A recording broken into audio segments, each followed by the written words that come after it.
because of their nationality.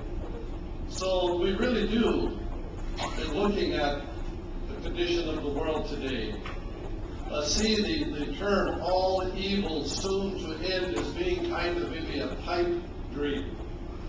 Just a hope that is settled in unreality. But if we understand why the evil is so rampant in the world today, it will help us to be reassured that it is honestly soon to end. If we open our Bibles to the book of John, the 8th chapter, and verse 44, Jesus makes it very clear who the causer of the evil is. John 8 and the 44th verse.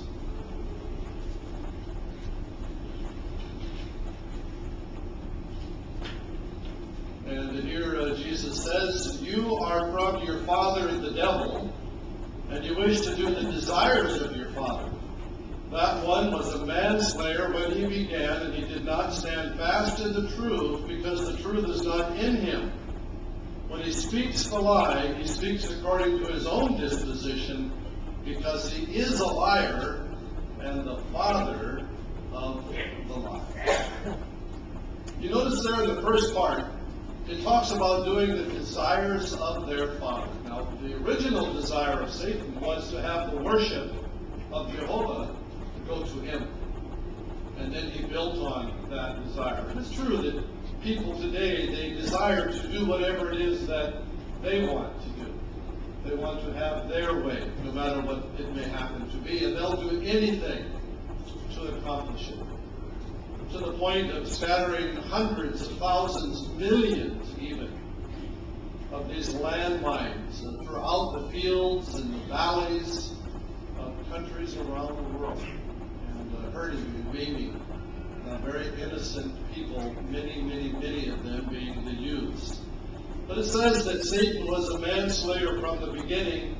He was one who is the responsible for all death that we see on the earth today, no matter how it comes. Whether it comes from just living for so many years that your body wears out, or whether it comes from accidental death, or from death due to the evils that we just mentioned. But the fact of the matter remains that all evil is soon to end. And we can rest assured that that is the truth. But for us to be able to see the time when all of these bad things are done away with and replaced with just a beautiful life, we need to have the quality of endurance, staying power, to be able to stick to doing the good things that Jehovah instructs us to do. Now, the book of Hebrews, the 10th chapter, notice verse 36. And the direction that Paul gives with regard to endurance or staying power. So Hebrews, the 10th chapter, and verse 36. He says, "For you have need of endurance, in order that after you have done the will of God, you may receive the fulfillment of the promise."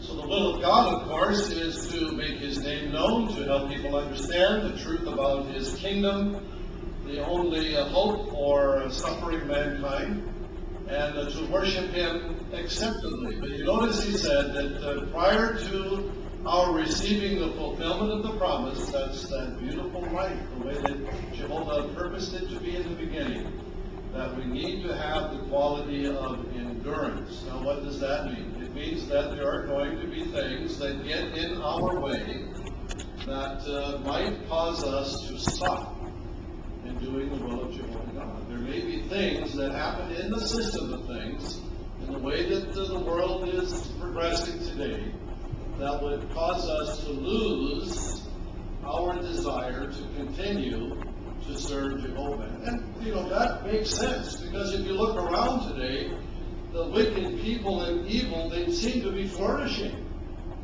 And you see all of these folks out there that, they say that to climb what's called a corporate ladder, to be successful in the secular world, that a person needs to be willing to step on their mother, in order to get there. Sad thing, is it not? But that's kind of the world today, and that kind of thinking permeates the world, and the people seem to be blessed for doing that, because they have all of the different things that the system gives or offers to them.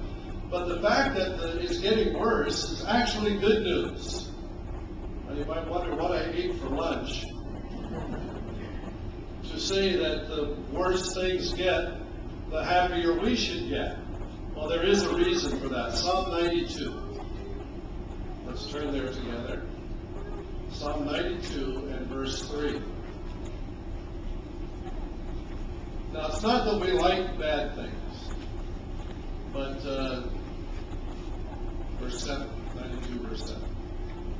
But when we see them, we should not get overly upset or to slow down as a result.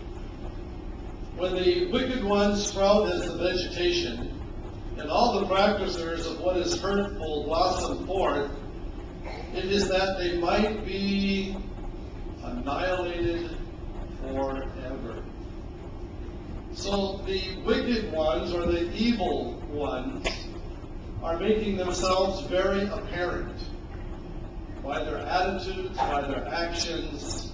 It is not hard for Jehovah to be able to determine who living on the earth are among that group of ungodly ones who are among those that we consider to be evil. Now, again, that evil does not have to do with necessarily spiritism and things along that line where you have a chainsaw massacre person, right?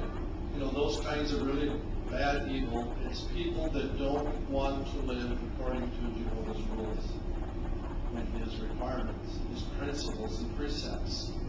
And so the more we get towards the end of the system of things, the more clear these ones become.